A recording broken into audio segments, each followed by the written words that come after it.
देशवासियों, नमस्कार।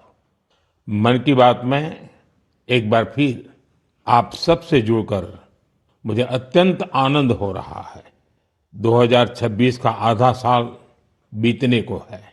इन 6 महीनों में हमने मन की बात में देशवासियों की अनेक उपलब्धियों पर चर्चा की है। जून में भी देश ने कुछ ऐसी उपलब्धियां हासिल की हैं जो हर देशवासी को गर्व से भर देती हैं।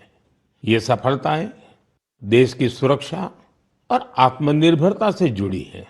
हाल ही में मुझे कोलकाता में नौसेना से जुड़े एक कार्यक्रम में शामिल होने का अवसर मिला। वहां आईएनएस दुनागिरी, आईएनएस संशोधक और आईएनएस अग्रय को भारतीय नौसेना के बेड़े में शामिल किया गया। इन शिप्स की डिजाइन और मैन्युफैक्चरिंग तक सब कुछ स्वदेशी है। साथियों, जून के महीने में ही एविएशन सेक्टर में भी देश ने एक बड़ी सफलता पाई। C295 ये विमान मेड इन इंडिया है और C295 विमान ने अपनी पहली उड़ान पूरी की है और ऐसे 40 विमान भारत में ही बनाए जा रहे हैं।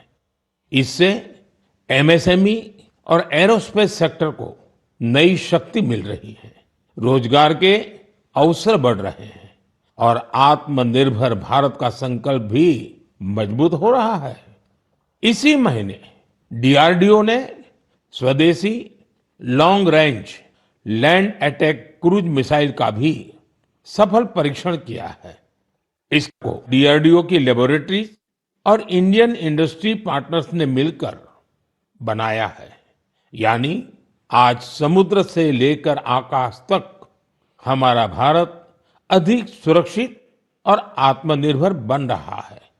साथियों, जून में एक और आयोजन हुआ जिसमें पूरी दुनिया भारत के प्रयासों से जुड़ी और ये कार्यक्रम था अंतर्राष्ट्रीय योग दिवस। इस बार दुनिया के 2500 से अधिक स्थानों पर योग के अनेक विविध कार्यक्रम हुए। हमारे देश में करोड़ों लोगों ने स्थान स्थान पर योग कार्यक्रमों में हिस्सा लिया। इस महीने अहमदाबाद में आयोजित विश्व योगासन चैंपियनशिप की भी बड़ी चर्चा हुई। इसमें भारत ने कुल 114 पदक जीते। इनमें 102 गोल्ड मेडल भी शामिल है। भारत इस चैंपियनशिप की पदक तालिका में पहले स्थान पर रहा। मैं सभी विजेता खिलाड़ियों को बहुत बहुत बधाई देता हूं। साथियों, किसी भी राष्ट्र की आत्मा उसके लोग होते हैं और जब उस देश के लोग कोई संकल्प लेते हैं तो कोई भी शक्ति उन्हें अपने लक्ष्य से डिगा नहीं पाती। राष्ट्र निर्माण में जन भागीदारी की ये ताकत भारत की बहुत बड़ी पूंजी है और इस जन भागीदारी का हम बार बार अनुभव कर रहे हैं। साथियों, पश्चिम एशिया में बनी युद्ध की स्थितियों को देखते हुए मैंने देशवासियों से कुछ आग्रह किए थे। मैंने कहा था कि जहां तक संभव हो कुछ समय के लिए गोल्ड सोना खरीदने से बचें। लोगों से कहा था कि विदेश में छुट्टियां मनाने से बचें। मैंने लोगों से कार पूलिंग को भी बढ़ावा देने की अपील की थी। मैंने किसानों से केमिकल मुक्त खेती के लिए, खेत बचाने के लिए और प्राकृतिक खाद का ज्यादा से ज्यादा इस्तेमाल का आग्रह किया था।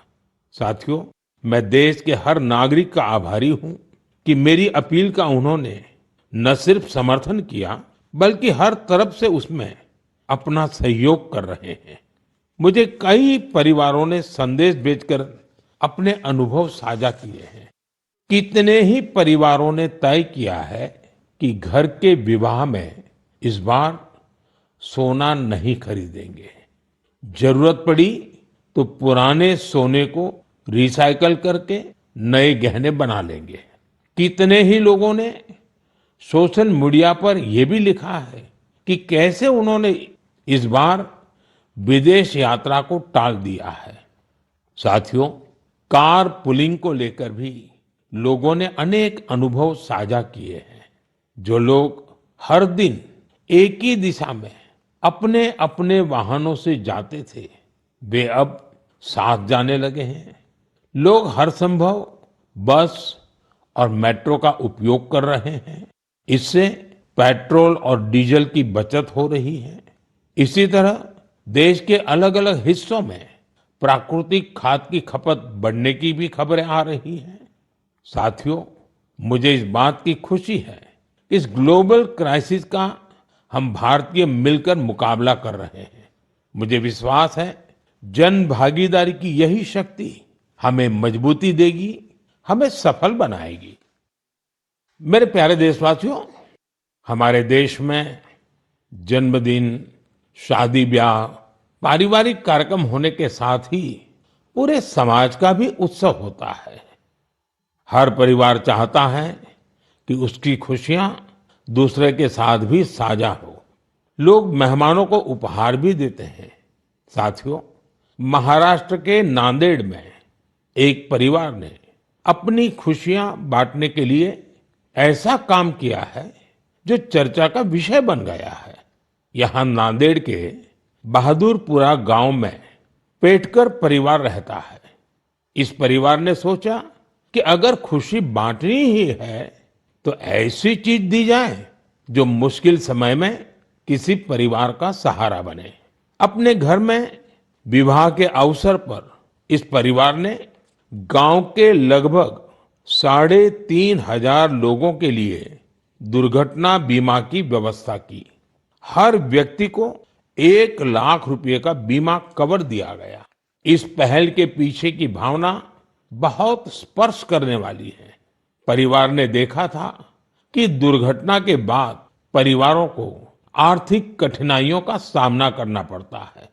ऐसे समय में एक छोटी सी सहायता भी बहुत बड़ा संबल बन जाती है। साथियों, सरकार देश के करोड़ों परिवारों तक सुरक्षा का कवच पहुंचा रही है। प्रधानमंत्री सुरक्षा बीमा योजना के तहत केवल 20 रुपए के सालाना प्रीमियम, यानी केवल 1 साल के 20 रुपये का प्रीमियम, उस पर 2 लाख रुपए तक का दुर्घटना बीमा मिलता है। अब तक इस योजना से 58 करोड़ से अधिक लोग जुड़ चुके हैं। इनमें करीब 28 करोड़ हमारी माताएं, बहनें, बेटियां हैं, महिलाएं हैं। इस योजना से पीड़ित परिवारों को अब तक जो हिसाब मिला है, 3,700 करोड़ रुपए से अधिक की सहायता मिल चुकी है। साथियों, उसी प्रकार से प्रधानमंत्री जीवन ज्योति बीमा योजना भी उतनी ही अहम है। ये योजना व्यक्ति की दुखद मृत्यु होने पर उसके परिवार को 2 लाख रुपए का बीमा कवर देती है। इसका वार्षिक प्रीमियम सिर्फ 436 रुपये है, मतलब एक दिन का मुश्किल से 1.5 रुपया। इस योजना से अब तक 27 करोड़ से अधिक लोग जुड़े हैं। इसके तहत देश के करीब 11 लाख परिवारों को करीब 22,000 करोड़ रुपए की सहायता मिल चुकी है। ये आंकड़े बहुत बड़े हैं। इन आंकड़ों के पीछे लाखों परिवारों की अपनी अपनी कहानी है। कहीं किसी माँ को बच्चों की पढ़ाई जारी रखने में सहायता मिल गई, कहीं किसी पत्नी को घर की जिम्मेदारियां संभालने का सहारा मिल गया। साथियों, कई बार बहुत बड़ी सुरक्षा की शुरुआत बहुत छोटी राशि और एक छोटे से कदम से हो सकती है। छोटा सा भी निर्णय बहुत बड़ा बदलाव करता है। मेरा आप सभी से आग्रह है कि अपने परिवार में इन योजनाओं की जानकारी जरूर साझा करें। मेरे प्यारे देशवासियों, मन की बात में अब बात एक ऐसे विषय की जो हजारों साल पुराना है, हजारों साल से मानव समाज में घर कर करके बैठ गया है। ये विषय है अंधविश्वास का। अंधविश्वास कई बार केवल एक गलत धारणा नहीं होता, वो डर पैदा करता है। और जब डर मन पर हावी हो जाता है तो इंसान सच को देखना ही बंद कर देता है। अंधविश्वास में डूबे लोग फिर बिना तर्क के, बिना सत्य जाने ऐसे फैसले लेने लगते हैं जिनका बड़ा नुकसान होता है। वहीं समाज में ऐसे लोग भी होते हैं जो विज्ञान, अनुभव और तर्क के आधार पर उन धारणाओं को चुनौती देते हैं। अंधविश्वास से विश्वास तक की ये यात्रा आसान नहीं होती। और आज मैं ऐसी ही एक सफल यात्रा के बारे में आपको जरूर बताना चाहता हूं। साथियों, असम में एक पक्षी पाया जाता है। उस पक्षी का नाम है हरगिला। हरगिला एक दुर्लभ पक्षी है। ये प्रकृति को स्वच्छ रखने में अहम भूमिका निभाता है। लेकिन असम के कुछ इलाकों में लंबे समय तक इसे अशुभ माना जाता था। लोग इसे अपने आसपास देखना पसंद नहीं करते थे। कई बार उन पेड़ों को भी काट दिया जाता था जिन पर हर गिला के घोंसले बने होते थे। सोचिए, एक ऐसा पक्षी जो पर्यावरण की सफाई में मदद करता है, वही हर गिला लोगों के डर का शिकार बन गया था। इसी दौरान जीव वैज्ञानिक पूर्णिमा देवी बर्मन ने ये सब देखा। उन्होंने लोगों के मन में बैठी गलत धारणा को बदलने का संकल्प लिया। उन्होंने महिलाओं से बात की। उन्होंने लोगों को विज्ञान के आधार पर समझाया। धीरे धीरे महिलाएं इस अभियान से जुड़ने लगी। फिर एक बड़ा बदलाव शुरू हुआ। जिस पक्षी को कभी अशुभ मानकर भगाया जाता था, वही गांवों की पहचान बनने लगा। हजारों ग्रामीण महिलाएं हरगिला को बचाने के लिए आगे आई। आज उन्हें हरगिला आर्मी के नाम से जाना जाता है। इन महिलाओं ने समाज के साथ संघर्ष भी किया। समाज को समझाने के लिए दिन रात काम किया और अंधविश्वास को पीछे छोड़ करके रहे। उन्होंने दिखाया है, जब सही जानकारी पहुंचाई जाती है तो वर्षों पुरानी सोच भी बदल सकती है। साथियों, मैं अक्सर कहता हूं, जो खेलता है वो खिलता है। आज देश में ऐसे युवाओं की संख्या बहुत तेजी से बढ़ रही है, जो खेल भी रहे हैं और खिल भी रहे हैं। पहले की तुलना में अब कहीं अधिक युवा खेलों को कैरियर के रूप में अपना रहे हैं। मुझे नागालैंड के दो ऐसे प्रयासों के बारे में जानकारी मिली है जो बहुत दिलचस्प है। पहला प्रयास है नागालैंड बेबी लीग। नाम सुनकर आपको जरूर लगता होगा कि ये बहुत छोटे बच्चों की कोई साधारण लीग होगी, लेकिन ऐसा नहीं है। ये 5 से 10-12 साल की आयु के छोटे छोटे बच्चे, फूल जैसे बच्चों की एक असाधारण लीग है। और इन बच्चों के फुटबॉल खिलाड़ियों की एक ऐसी लीग है जो उनकी रफ्तार को और प्रतिभा के लिए उनको प्रेरित भी करती है और उनकी पहचान भी बनाती है। इसकी शुरुआत नागालैंड के अधिक से अधिक बच्चों को फुटबॉल से जोड़ने के लिए हुई थी। 5 से 12 वर्ष तक के लड़के और लड़कियां इसमें हिस्सा ले सकते हैं।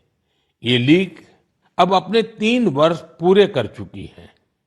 इस लीग का बच्चों के मन पर बहुत अच्छा प्रभाव पड़ा है। साथियों, नागालैंड में एक और अच्छा प्रयास हो रहा है। इसका नाम है नागालैंड विमेन फुटसल लीग। हो सकता है आपके लिए ये फुटसल एक नया नाम होगा। मैं आपको बताता हूं, फुटसल को इंडोर फुटबॉल भी कहा जाता है। इसमें एक टीम में केवल 5 खिलाड़ी होते हैं। खेल का मैदान भी फुटबॉल के मैदान से बहुत छोटा होता है। इस कारण खिलाड़ियों को तेज फैसले लेने होते हैं। उन्हें अपनी टेक्निक और स्किल का बेहतर इस्तेमाल करना पड़ता है। नागालैंड की विमेन फुटसल लीग हमारी बेटियों को अपनी प्रतिभा दिखाने का अच्छा अवसर दे रही है।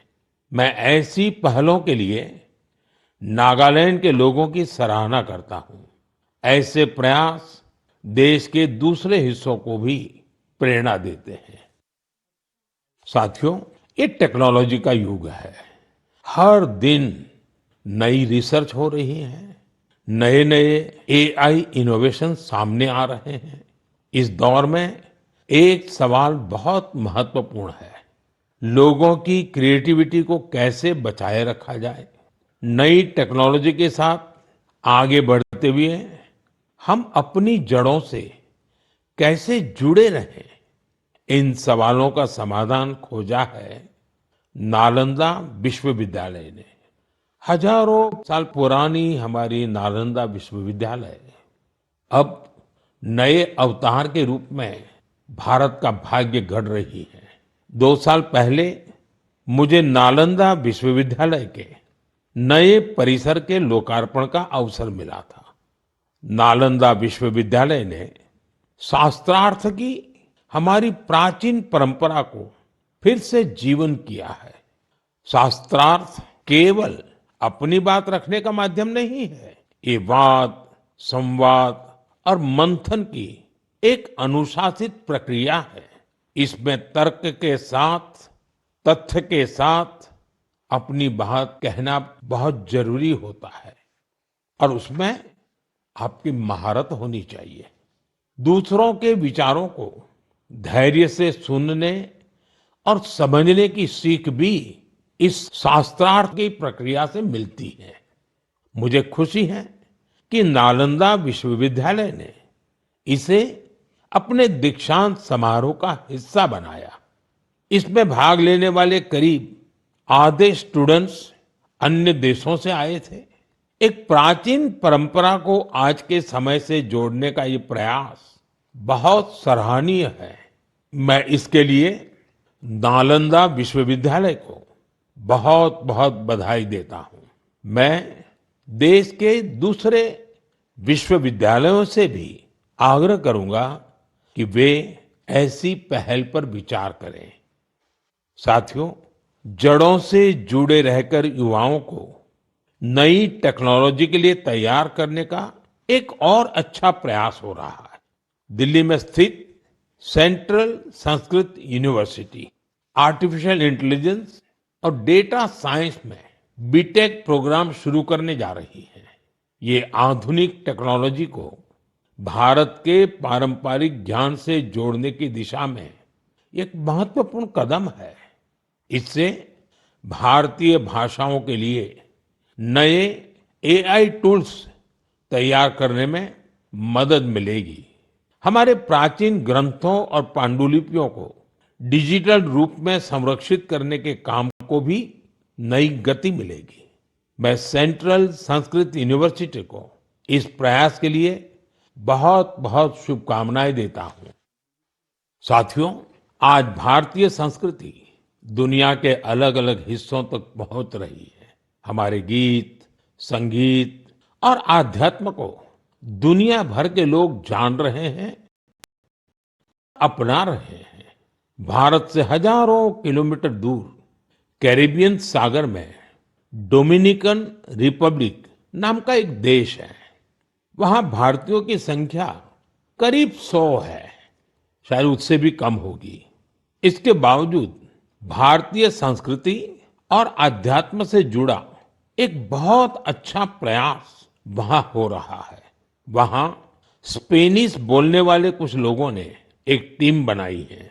इस टीम का नाम है ब्रह्म कमल डोमिनिकाना।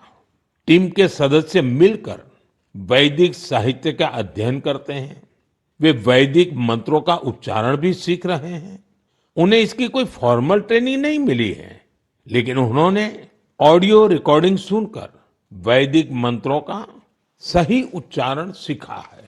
आज वे कई मंत्रों का बहुत अच्छे से जाप कर लेते हैं। इनमें पुरुष सूक्तम, श्री सूक्तम, श्री रुद्रम, दुर्गा सूक्तम और देवी महात्म्य शामिल है।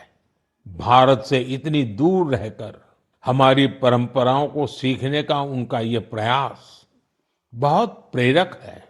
मैं ब्रह्म कमल डोमिनिकाना वहां के सभी सदस्यों को उनके प्रयासों के लिए शुभकामनाएं देता हूं। मैं ऐसे सभी लोगों की हृदय से सराहना करता हूं जो भारतीय संस्कृति को दुनिया भर में लोकप्रिय बनाने के लिए निरंतर प्रयास कर रहे हैं। मेरे प्यारे देशवासियों, मेघालय की पहचान बादलों से है, खूबसूरत नजारों से है। जो मेघालय जाता है उसे वहां के लोगों का अपनापन भी लंबे समय तक याद रहता है। लेकिन मेघालय की एक और विशेषता है जिसकी मैं आज मन की बात में आपसे चर्चा करना चाहता हूं। ये है मेघालय के रूट ब्रिज। रास्ता वाला रूट नहीं, जड़ों वाला रूट। इन रूट ब्रिजों की कहानी बहुत रोचक है। ये ब्रिज कुछ दिनों या कुछ वर्षों में नहीं बनते। इन्हें तैयार होने में कई दशक लगते हैं। रबर के पेड़ों की जड़ों को धीरे धीरे दिशा दी जाती है। इन जड़ों को जलधाराओं के पार ले जाया जाता है। समय के साथ वही जड़ें एक मजबूत ब्रिज का रूप ले लेती हैं।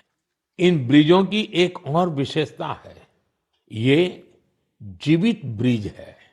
समय बीतने के साथ ये और मजबूत हो जाते हैं। इनमें मेघालय के लोगों की सृजनशीलता दिखाई देती है। इनके पीछे वर्षों का धैर्य और प्रकृति के प्रति गहरा सम्मान है।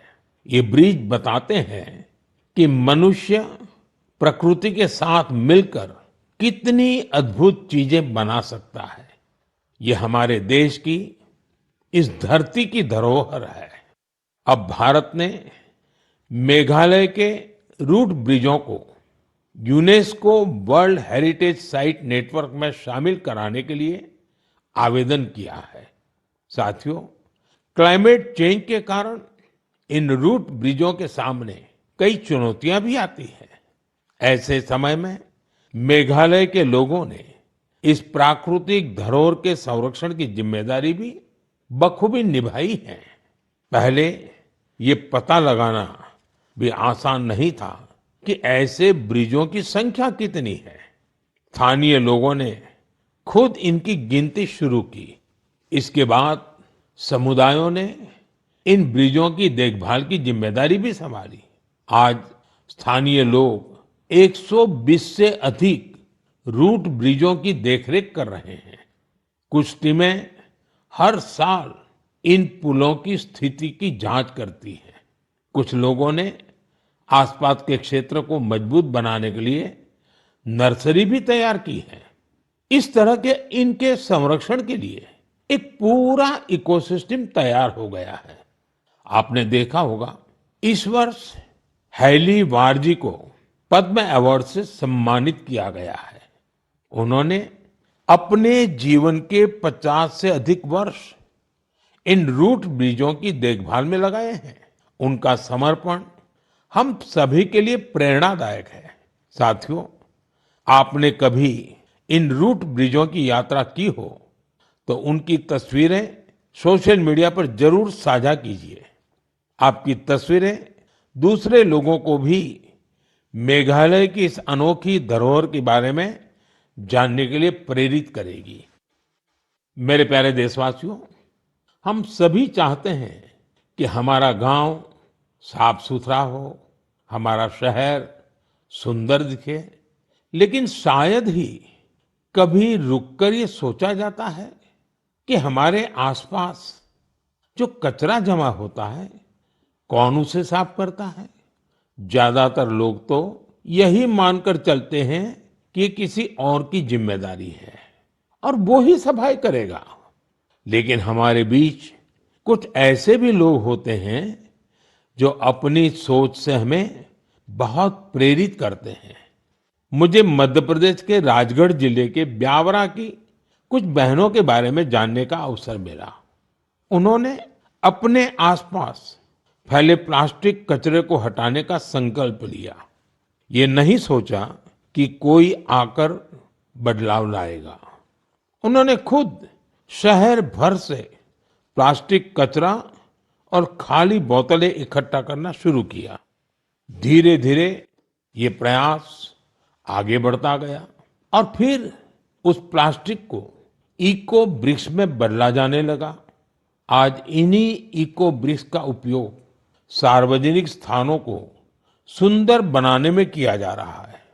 राजगढ़ में पिछले कुछ महीनों में सैकड़ों किलो प्लास्टिक को रिसाइकल करके उनका बेहतर उपयोग किया गया है। यानी जो प्लास्टिक पहले शहर में प्रदूषण फैलाता था, आज वही इन बहनों के प्रयास से शहर की सुंदरता बढ़ाने में योगदान दे रहा है। मैं ब्यावरा की सभी बहनों और इस अभियान से जुड़े साथियों को बधाई देता हूं। मेरे प्यारे देशवासियों, मुझे कई लोगों ने पत्र लिखकर एक खास विषय पर बात करने का सुझाव भेजा है। ये विषय गणेश उत्सव से जुड़ा है। वैसे तो गणेश उत्सव में अभी काफी समय बाकी है, लेकिन लोगों ने ये आग्रह किया है कि इस विषय पर अभी ही बात होनी चाहिए। दरअसल गणेश जी की मूर्तियां बनाने का काम बहुत पहले शुरू हो जाता है। मूर्ति बनाने वाले, मूर्तियों के व्यापार से जुड़े लोग अभी से सक्रिय हो जाते हैं। इसलिए मेरा आप सभी से एक आग्रह है, आप प्रयास करें कि आपके घर, सोसाइटी या आसपास की जगहों पर गणपति बप्पा की जो मूर्ति स्थापित हो, वो हमारे देश की मिट्टी से बनी हो, वो हमारे अपने कुम्हारों और स्थानीय कलाकारों के हाथों तैयार हुई हो।